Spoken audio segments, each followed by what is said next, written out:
नमस्कार, मैं विजय पाराशर आवाज राजस्थान में आपका स्वागत करता हूं। प्रदेश में विधानसभा चुनाव नवंबर 2023 में प्रस्तावित है। आज हम बात करेंगे विधानसभा क्षेत्र मसूदा 104 की। यहां पर वर्तमान में कांग्रेस के राकेश पारीक विधायक हैं। विधानसभा क्षेत्र दो अलग अलग जिलों में विभाजित है। विधानसभा क्षेत्र की बिनाई पंचायत समिति नवीन जिले केकड़ी में सम्मिलित है। वहीं क्षेत्र का मसूदा तथा विजयनगर नगर पालिका का हिस्सा ब्यावर जिले में सम्मिलित किया गया है। विधानसभा क्षेत्र मसूदा में कुल 65 ग्राम पंचायतें तथा नगर पालिका विजयनगर में कुल मिलाकर 2,65,000 से अधिक मतदाता निवास करते हैं तथा यहां मतदान हेतु 278 मतदान केंद्र बनाए गए हैं। मसूदा विधानसभा क्षेत्र को लेकर रोचक बात यह है कि यहां पर पूर्व विधायक किशन गोपाल कोकटा तथा राव नारायण सिंह के अलावा कोई भी विधायक यहां से दूसरी बार चुनाव नहीं जीत सका। इसके पीछे मुख्य कारण यह बताया जाता है कि यहां पर दोनों ही पार्टियों ने बाहरी उम्मीदवार को प्रत्याशी बनाया। ऐसे में इस बार नवंबर 2023 में आयोजित हो रहे चुनाव में स्थानीयवाद बहुत बड़ा मुद्दा है। स्थानीयवाद को लेकर अनेक चेहरे इस बार बड़ी ही मजबूती से अपनी दावेदारी पेश कर रहे हैं। इसी कड़ी में हमारे विशेष एपिसोड मेरी दावेदारी मेरा पक्ष में आज हम बात करेंगे स्थानीय दावेदार रितु चौहान से। नमस्कार। आपका रितु जी स्वागत है हमारे इस चैनल में। और आप शिक्षा से जुड़ी हुई हैं और शिक्षा से काफी लंबा समय आपका रहा है। 27 वर्ष तक आपने सेवा कार्य किया है। शिक्षा से राजनीति में आने का मन कैसे हुआ आपका?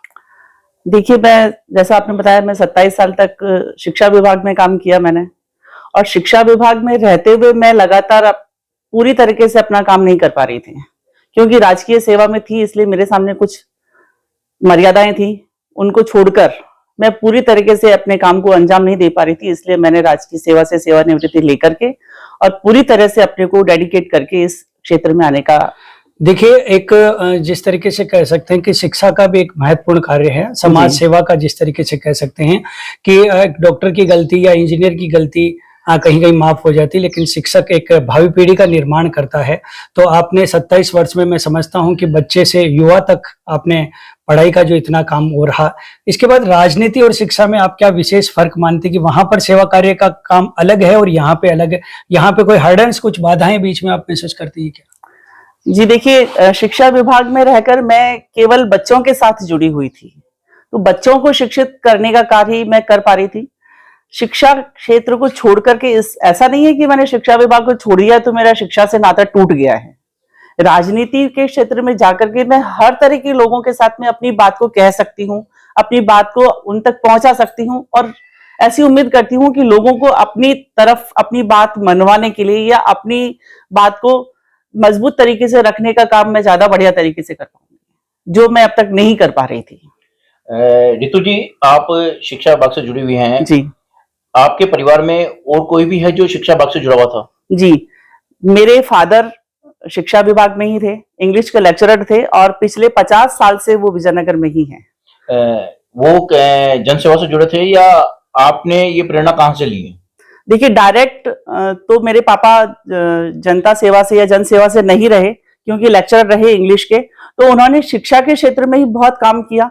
अपनी तरफ से उन्होंने बच्चों को पढ़ाना और उनको शिक्षित करने का काम बहुत अच्छे तरीके से किया, और आज वो केवल मसूदा और अजमेर डिस्ट्रिक्ट नहीं बल्कि पूरे राजस्थान के अंदर एक बहुत अच्छे शिक्षकों में उनकी गिनती होती है, और मुझे अपने आप पर गर्व है कि मैं उनकी बेटी हूँ। आप कह रहे हैं कि जन सेवा का कार्य आप कर रहे थे शिक्षा विभाग में कार्य करने के दौरान। जी। किस प्रकार की सेवाएं आप प्रदान कर रहे थे?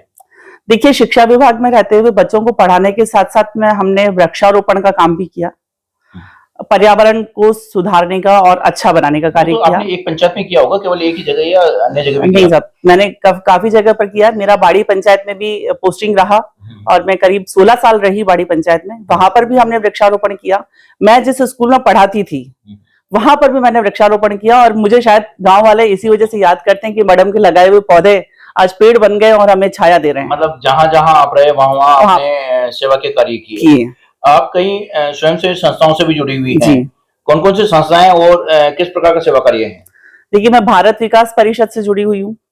भारत विकास परिषद की सिंगावल शाखा की मैं संरक्षक हूँ, और राजस्थान शिक्षक संघ राष्ट्रीय की मैं सदस्य रही हूँ, या कहूँ कि सक्रिय सदस्य रही हूँ। और हमारा एक एनजीओ है जो रोड सेफ्टी पर काम करता है। मैं किस प्रकार से कार्य करता हूँ? देखिए, हम रोड सेफ्टी पर पिछले 17 साल से अपन काम कर रहे हैं, और इसकी प्रेरणा मुझे मिली 2002 में। मेरे भाई का रोड एक्सीडेंट हो गया था। कहाँ, विजयनगर में? नहीं, वो भीलवाड़ा पोस्टेड था, और वो अपने ऑफिस से घर जा रहा था, और ऑफिस से घर जाते हुए उसको रोडवेज बस से टक्कर मार दी, और उसने हेलमेट नहीं लगा रखा था। इस वजह से, और उसको कुछ मेडिकल एड भी नहीं मिली। अराउंड 45 मिनट्स तक वो एक्सीडेंट स्पॉट पर रहा, जिससे वो अल्टीमेटली उसकी डेथ हो गई। वो हम सबको प्रेरणा लेके कि भाई ऐसी घटना किसी और के साथ ना हो, इसलिए आपने हेलमेट अभियान चलाया? जी, इसके लिए हमने हेलमेट का तो हमने बाद में शुरू किया। अच्छा। इससे पहले हमने रोड सेफ्टी पर लोगों को अवेयर करने का काम शुरू किया। किस प्रकार की अवेयरनेस रहती है? देखिए, हमने एक टीम का गठन किया। पहले तो मैं और मेरे हस्बैंड हम करते थे, लेकिन क्योंकि मैं एक ऐसे समाज से हूँ जहां पर महिलाएं पर्दे में रहती हैं, मैं राजपूत समाज से बिलोंग करती हूँ, तो महिलाएं पर्दे में रहती हैं। इस वजह से शुरू में थोड़ी परेशानी होती थी, घर में भी थोड़ी तकलीफ होती थी, लेकिन मेरे परिवार ने मुझे बहुत सपोर्ट किया, और धीरे धीरे आगे बढ़ते हुए हमने एक एनजीओ का गठन किया। 2013 में हमने राजस्थान सड़क सुरक्षा सोसाइटी का गठन किया, और उसके थ्रू हमने लोगों को सड़क सुरक्षा के लिए जागरूक करने का प्रयास किया, और अब तक हम लोग करीबन 10 लाख लोगों को रोड सेफ्टी के लिए अवेयर कर चुके हैं। एक हेलमेट वितरण जो अभियान है, ये भी काफी चर्चाओं में है, आपका नाम उससे जुड़ा हुआ है जी। ये क्या अभियान है और किस प्रकार से आप इसका वितरण कर रहे हैं? देखिए, हेलमेट तो इंसेंटिव है। मेन जो हमारा उद्देश्य है वो लोगों को रोड सेफ्टी के लिए अवेयर करना है, क्योंकि जो नुकसान मैंने भुगता है, मेरे परिवार ने जो पीड़ा झेली है, वो किसी और को नहीं झेलनी पड़े। और लोग सड़क सुरक्षा के लिए, सड़क के नियमों के लिए जागरूक रहें, हेलमेट को पहने, उसको अपनी जिंदगी का हिस्सा बनाएं, उसको बोझ नहीं समझें। तो हम ऐसे ट्रेनिंग प्रोग्राम्स करते हैं। हमारे पास में एक मोबाइल वैन भी है, उसके थ्रू हम ऑडियो विजुअल और ऑडियो वीडियो दिखाते हैं, और लेक्चर भी डिलीवर करते हैं। हमारी एक पूरी टीम है जिसके थ्रू हम लोगों को पब्लिक प्लेसेस पर, स्कूल्स में, हॉस्पिटल्स में, पंचायत मुख्यालयों पर, सब जगह पर जाकर के उन लोगों को रोड सेफ्टी के लिए अवेयर करते हैं। उनको बताते हैं कि आप सड़क के नियमों का पालन करें, आप अपनी गाड़ी को, अपने 4 व्हीलर को बहुत तरीके से चलाएं, हेलमेट लगाएं, सीट बेल्ट लगाएं। अगर 4 व्हीलर चलाते हैं, 2 व्हीलर चलाते हैं, तो आप हेलमेट लगा करके चलाएं, सड़क के नियमों का पालन करें। ये सब बातें हम उनको उस प्रोग्राम के अंदर बताते हैं। ये तो था आपका जो सामाजिक कार्य है, जहां आप जनता को जागरूक कर रहे हैं जी। राजनीतिक तौर पर, लेकिन इस बार आप सेवानिवृत्ति का पश्चात टिकट की दावेदारी कर रहे हैं जी। तो ऐसे में आपको कहीं ऊपर से कोई ग्रीन सिग्नल मिला हुआ है? नहीं साहब, ग्रीन सिग्नल तो नहीं कह सकती। मुझे तो मेरी जो जनता के बीच में पहुंच है, और हम रोड सेफ्टी के जो प्रोग्राम्स कर रहे हैं, उसके थ्रू मुझे लोगों से जो व्यूज मिले हैं कि आप इस काम को और अच्छे तरीके से कर सकते हैं, लोगों के बीच में आकर के। केवल सेफ्टी एक मुद्दा नहीं है। जिस कॉन्स्टिट्यूएंसीज की बात कर रही हूँ, वहां पर शिक्षा, वहां पर स्वच्छता, सुरक्षा, बहुत सारे मुद्दे हैं जिन पर काम कर सकते हैं, जिन पर मुझे लोगों ने बताया कि आप अगर आगे आकर के सेफ्टी के साथ साथ इन मुद्दों पर काम करेंगे तो हमारे लिए ज्यादा अच्छा होगा। क्योंकि मसूदा विधानसभा क्षेत्र में अगर मतदाताओं की बात करें या उम्मीदवार की बात करें, तो इतिहास रहा कि काफी पैराशूट भी वहां पर आए हैं, जैसे विष्णु मोदी जी वगैरह का भी रहा है। तो यहाँ पर एक बाहरी उम्मीदवार ज्यादा आता है और जीतने का सब कुछ। जैसे मतदाता की बात करें तो 2,68,000 70,000 के लगभग हैं। तो आप इसमें कितना, किस समाज का प्रतिनिधित्व अपने पक्ष में मानते हैं अभी फिलहाल, एक संभावना अगर अपन व्यक्त करें तो? देखिए, मैं तो सर्व समाज की बात करती हूँ। सभी तरह की कम्युनिटी मसूदा पंचायत समिति में है। वहां पर राजपूत भी, मैं राजपूत कम्युनिटी से बिलोंग करती हूँ, पर वहां पर राजपूत भी है, ब्राह्मण भी है, वैश्य भी है, रावत भी है, जागीर समाज से भी है। सभी तरह के समाज वहां पर रहते हैं, और सभी समाजों का प्रतिनिधित्व। वर्तमान में जो एमएलए हैं जी, उनका जो रहा पिछला कार्यकाल, और जैसे कांग्रेस सरकार की जो बात करते हैं, वर्तमान प्रदेश ने कांग्रेस ने सरकार की बात करते हैं, तो क्या आपकी दृष्टि में, क्या आप मानते हैं कि कुछ पिछले 5 सालों में अच्छा विकास रहा है?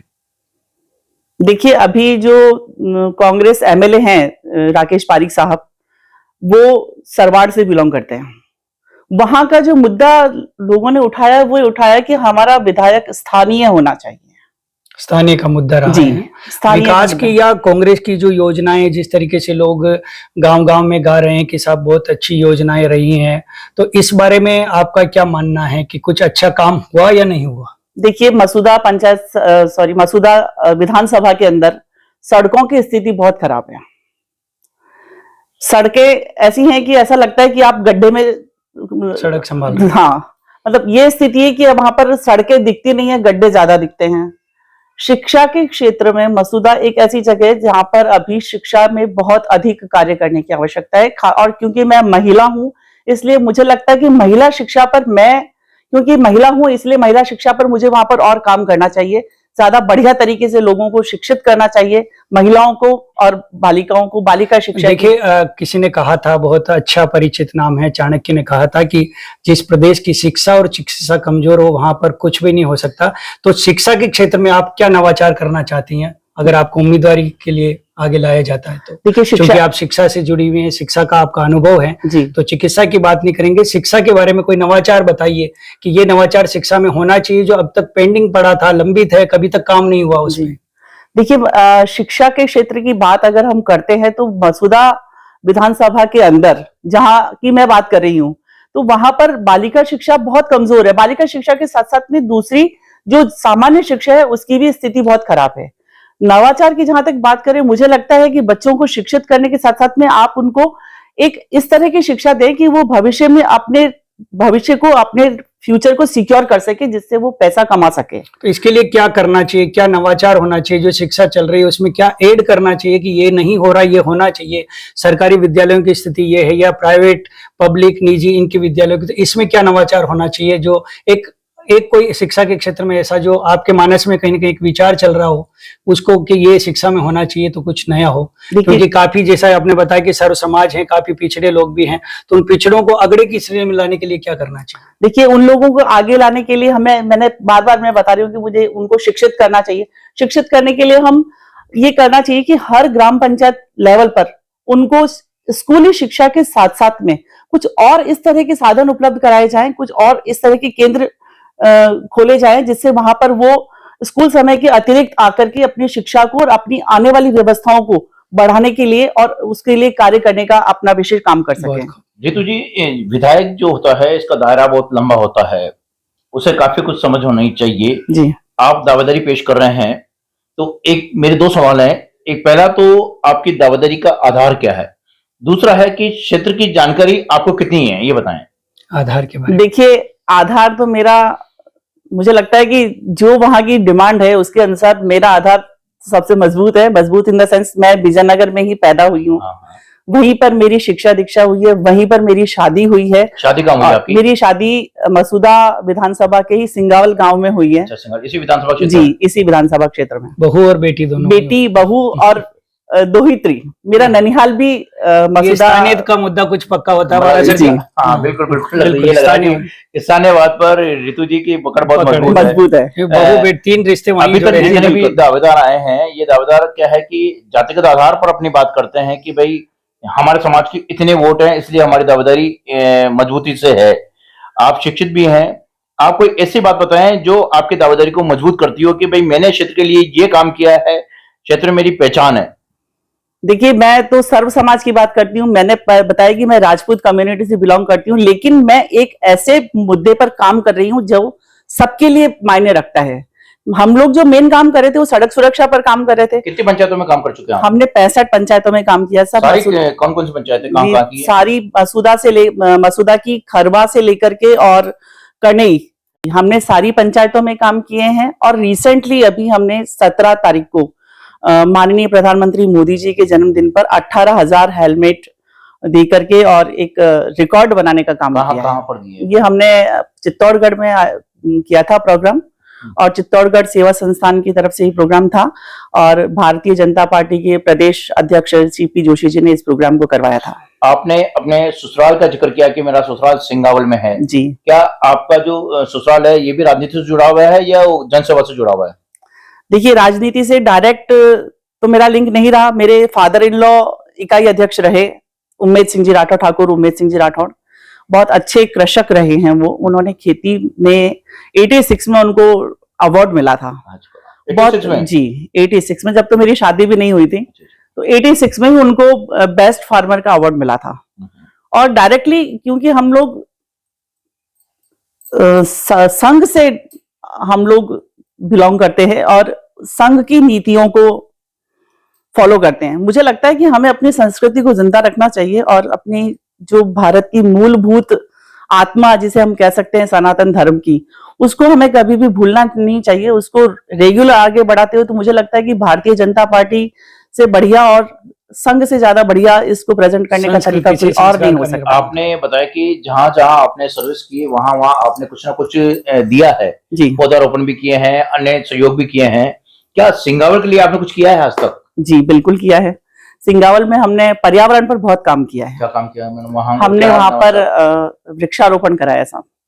हमने वहां पर 2008 में वृक्षारोपण किया था और करीब वहां पर अन्नपूर्णा माता जी का मंदिर है, वहां पर हमने माता जी के मंदिर से लेकर रोड हाईवे तक 1200 पौधों का प्लांटेशन किया था। बहुत बढ़िया जी, और इसके लिए मुझे जिला प्रशासन के द्वारा अवार्ड भी मिला था।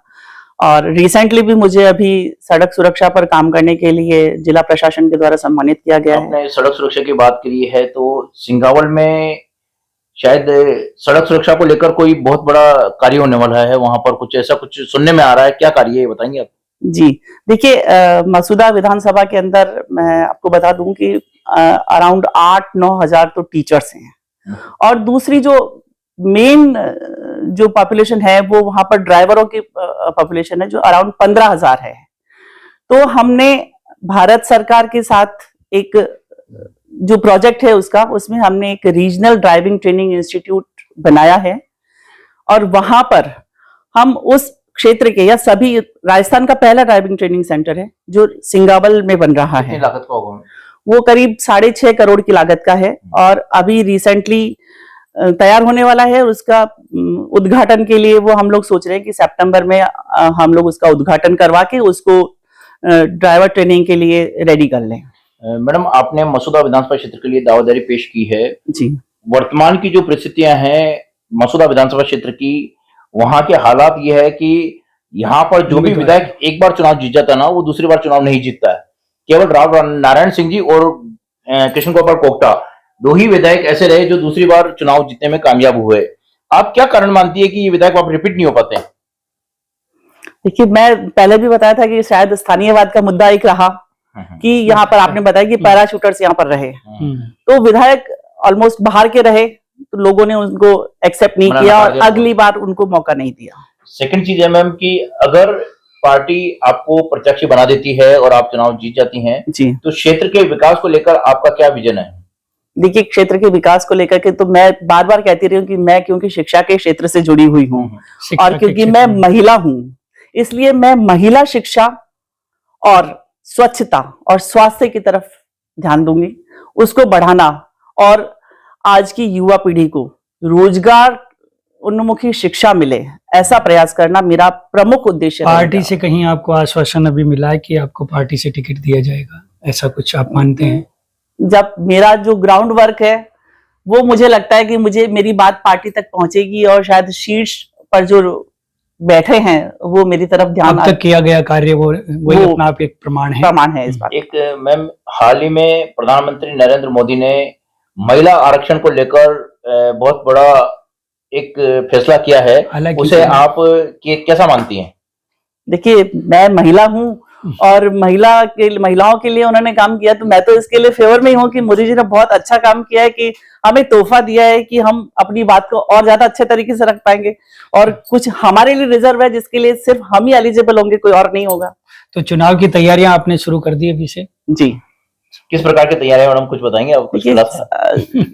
चुनाव की तैयारी तो सब लोगों की काम करना, लोगों की बातें सुनना, उनके बीच में अपनी बात को रखना, उनकी क्या क्या समस्याएं हैं, हर समाज की हर तरह की समस्याएं, उनसे सुनना और कोशिश करना कि उनकी बात को आप आगे तक रख करके और उनकी समस्याओं को सुलझाने का काम करें। पार्टी आपको अपने सिंबल देगी, उस पे आप कितने प्रतिशत मानते हैं कि आप आश्वस्त हैं कि पार्टी आपको टिकट देगी?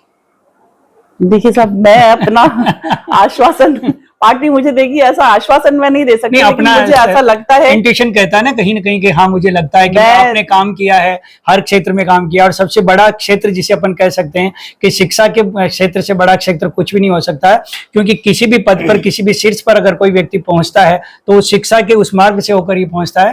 तो निसंदेह आपने जो अपनी 27 वर्ष की सेवाओं में जो काम किया है, और ये भी बहुत अच्छी बात आपने कही कि जो आपका काम है, जो ग्राउंड पे जो काम चल रहा है, वो निसंदेह आपका एक तरह से विजन जो आपका है वो वहां पर पहुंचता है। लेकिन आपका इंट्यूशन क्या कहता है कि हाँ पार्टी आपको टिकट देने के लिए कहीं आश्वासन मिला, या आपका इंट्यूशन क्या मानता है? देखिए इंट्यूशन तो मैं नहीं कह पाऊंगी, लेकिन मेरे जो प्रयास हैं मुझे उससे लगता है कि पार्टी मेरे नाम पर विचार करेगी। मैम, मसूदा विधानसभा क्षेत्र में वर्तमान में 16 से 17 करीब दावेदार भाजपा से टिकट की दावेदारी को लेकर सामने आ चुके हैं जी। टिकट केवल एक को मिलना है, हो सकता है कि आपको टिकट ना मिले जी। ऐसे में आपका क्या रुख रहेगा? देखिए पार्टी के प्रति निष्ठा बहुत इंपॉर्टेंट है। टिकट मिलना और नहीं मिलना बात की बात है, लेकिन टिकट मिलता है तो काम करना ही है। अगर टिकट नहीं मिलता है तो भी जिस भी व्यक्ति को पार्टी करती है उसके साथ में उसका पूरा सपोर्ट करेंगे, और पार्टी को, पार्टी की नीतियों को आगे बढ़ाना, और सबका साथ और सबका विकास हमारा मेन मोटो है। सबका साथ सबका विकास, यह मोटो है रितु चौहान का। रितु चौहान पिछले 13 वर्षों से अधिक समय से मसूदा विधानसभा क्षेत्र में सक्रिय हैं। खास बात यह है कि रितु चौहान का पीहर भी मसूदा विधानसभा क्षेत्र में है, तो ससुराल भी मसूदा विधानसभा क्षेत्र में है, ननियाल और दादरा ये कहें तो यह भी मसूदा विधानसभा क्षेत्र में ही है। ऐसे में स्थानीयवाद के मुद्दे पर रितु चौहान खरी उतरती है। दूसरा, रितु चौहान पिछले 13 वर्षों से लगातार क्षेत्र की ग्राम पंचायतों में जाकर सड़क सुरक्षा को लेकर कार्य करते हुए लोगों को न केवल जागरूक कर रही है बल्कि उन्हें हेलमेट तक वितरित कर रही है। ऐसे में रितु चौहान का जो दावा है, ये दावा काफी मजबूत इस बार नजर आ रहा है।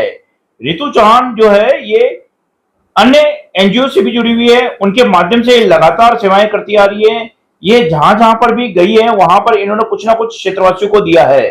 रितु चौहान चूंकि मूलतः विजयनगर में भी रहती है, ऐसे में विजयनगर का एक बहुत बड़ा व्यवसायी जो वर्ग है वो रितु चौहान के समर्थन में खड़ा है। ऐसे में रितु चौहान की जो दावेदारी है ये काफी मजबूत है। अब देखना होगा कि विधानसभा चुनाव 2023 में भारतीय जनता पार्टी किसे अपना प्रत्याशी बनाती है। मैं मसूदा से नेमिचंद तंबोली के साथ विजय पाराशर।